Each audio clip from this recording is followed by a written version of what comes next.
Die oud Springbok en leeuflank Jaco Kriel het doelloos rondgeval na hy uit professionele rugby getree het. Hy het egter 'n nuwe doel in die lewe en dit is om 'n verskil in ander se lewens te maak deur sy JK6 Foundation. Goeiemôre, good morning Jaco Kriel. Goeiemôre, dankie. Welkom by die show. Jaco, mense het jou gesien in daai Springbok try en gedink, "Sjoe, hierdie is 'n man met 'n plan. Alles val net in plek vir hom, maar jou lewe het nie eintlik 'n baie maklike begin gehad nie." Ja, nee, verseker. Ek dink oor die algemeen, as Suid-Afrikaners sien ons Springbok, ons sien provinsiale spelers en as kinders wil ons sê, "Jesus, ek wens ek was hy. Hy's lucky. Kyk wat het hy als." Maar ek meen op 'n jong ouderdom van 13 moes ek het ek my ma verloor, 14 my broer, 17 my suster en toe my rolmodel wat eintlik my pa was in 2020 verloor. So ek dink as mens daarna kyk en mens kyk na 'n speler en mens is so vinnig om te oordeel, moet mens net altyd besef elke speler daar buite het 'n storie agter hom en elke speler moes ongelooflik hard werk deur als. Want ek meen nie net die rugby uitdagings waardeur jy moet gaan van mense wat jou nie back as ek so kan sê nie, want vir jou sê jy is te klein of nie goed genoeg nie, maar ook die lewe wat vir jou uitdagings gooi. Ja. Maar al daai verlies het jou seker aangemoedig om sterker te word en harder te probeer met die rugby en al die ander goed wat in die lewe aangegaan het. Kyk, ek was in 'n klein dorpie in Standerton en ek dink as sulke goed in jou lewe gebeur, op so 'n jong ouderdom lewe jy amper onder 'n vergrootglas, want mense verwag eintlik, hoor jy gaan niks werd word nie. Jy het elke rede om al die verkeerde goed te doen. So elke foutjie wat jy maak word onder 'n vergrootglas gesit en mense oordeel jou omtrent op daai foute. So ek dink as 'n jong laaitie het dit my baie gedryf van yes, actually mense wys ek is nie so nie en my pa het my ook daai tyd neergesit. Hy was nogal hard geweest. Hy sê my seun, ons almal het seer, ons almal het hartseer, ons almal gaan deur goeie, maar as jy in die oggend wakker word en jy is nie lus om op te staan nie, die lewe gaan nie vir jou wag tot jy weer lus raak of tot jy weer reg is om te lewe nie. Die lewe gaan aan. So word elke oggend wakker, doen wat jy moet doen wat jy kan doen en die res sal vir homself sorg. Ja. Dit klink of jy praat oor mense met die regte keuses maak op jou einde. Ja, nee, 100%. Ek sê altyd dis hoe die hele ding eintlik afgeskop het. Ek het by die werk gepraat oor keuses wat mens maak. En ek sê altyd vir die skoolkinders, daar's 'n quote wat sê you are free to make whatever choice you want in life, but you are not free from the consequences of that choice. Ja. So elke keuse wat jy maak, of dit nou goed of sleg is, jy moet die konsekwensies daarvan dra. En ek sê altyd vir hulle, moenie weghardloop as jy foute maak nie. Mens kan nie weghardloop as jy foute maak nie. Elke mens maak foute, niemand van ons is perfek nie. Vat dit op die ken, staan op, leer uit daai fout uit en gaan dit weer. Man up. Ja. Hoe dit afgeskop toe jy besluit het jy moet 'n verskil maak in skoolkinders se lewens, Jaco? Ja, Jessie, as ek daaraan moet dink, soos ek sê, ek was na rugby was ek eintlik maar so verlore. Ek het 'n ongelooflike mens gehad oor my pad gekom, hy het my werk gegee, goeie salaris en na my gekyk, maar ek was heeltemal op die verkeerde pad. En ek het net nog gesê van ek het geshare oor keuses en was my weer by die werk om te praat met die mense en ek vertel toe my storie en praat oor keuses en toe sê Arie vir my, "Jessie, daar's eintlik 'n baie inspirerende storie." En toe het ek begin meer dink daaroor en toe is ek na die Leeu's toe het hulle 'n award na my toe vernoem wat die JK6 Leadership Award is, want hulle het my storie geken. En in die afgrond waarmee ek besig is, het ek begin dink van Jessie, kinders is my passie. Ek het probeer coach, maar op skool rugby gaan dit ongelukkig deesdae net oor wen en druk en so die tyd wat jy saam met die kinders kry is nie altyd die tyd wat jy wil hê nie. En dit het my net besef ek wil 'n verskil in kinders se lewens maak en die skole waarby ek uitkom en praat, kom jy agter die lewe daar buite is gebroken. Ja.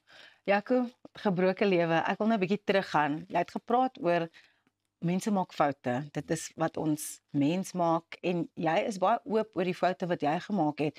Ek het in die intro gesê jy het bietjie doelloos rondgedwaal nadat jou rugby loopbaan geëindig het. Vertel vir ons daai storie en wat dit alles behels het.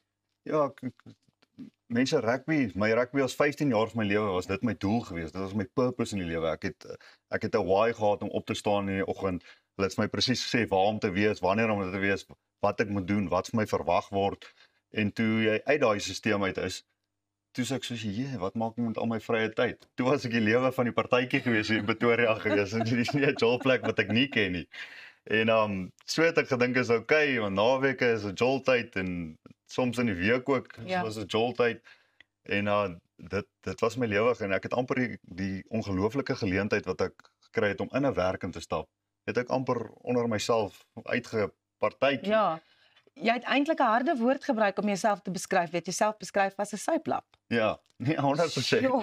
En wat was die stopstraat? Waar het Jaco Kriel agtergekom kan nie langer so Ja. aangaan nie.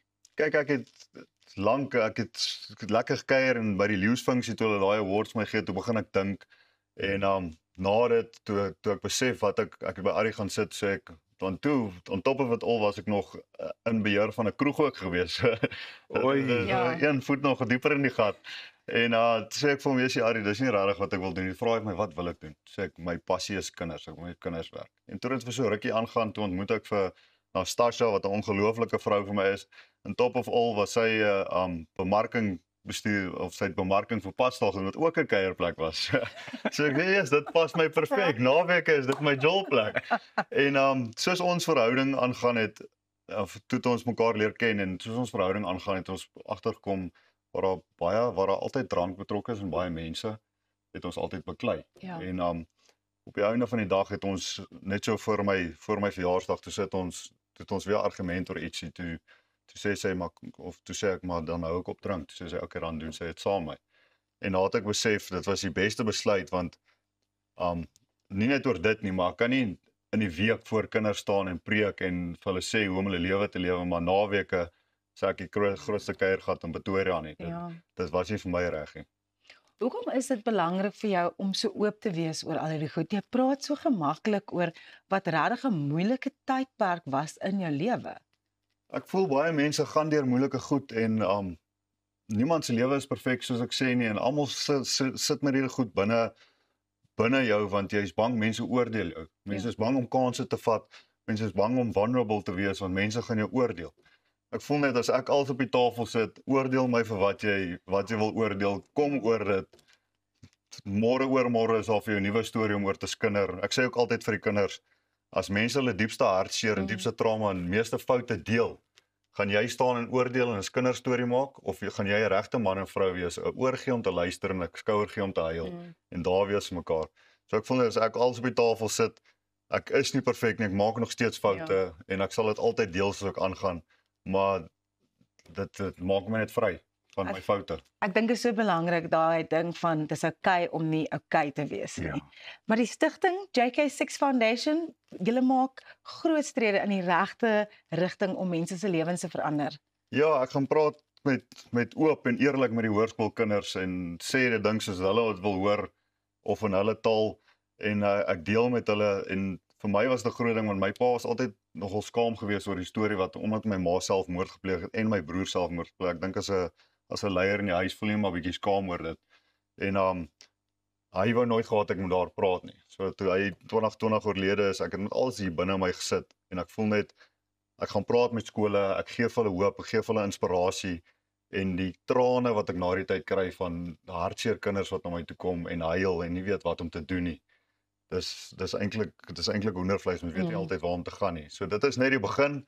Volgende jaar gaan ek is nou besig om fondse in te stamel. Volgende jaar gaan ek mentorship program begin. Ek gaan 'n laaitie uit die laerskool uit gaan haal en ek gaan vir hom 'n beurs gee van wat se skool hy wil gaan in Pretoria. Dan wil ek hom weekliks sien.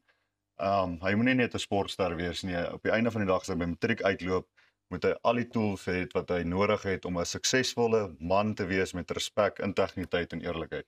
Wow. Hoe het JK6 jou gehelp om deur jou trauma te kom? Nee, ongelooflik baie. Ek sê altyd as ek staan en elke keer ons was nou by amper meer as 30 skole net die jaar. En elke keer as ek staan en my storie deel met die mense, dis elke keer anders. Elke skool het anders en dit voel ook elke keer anders.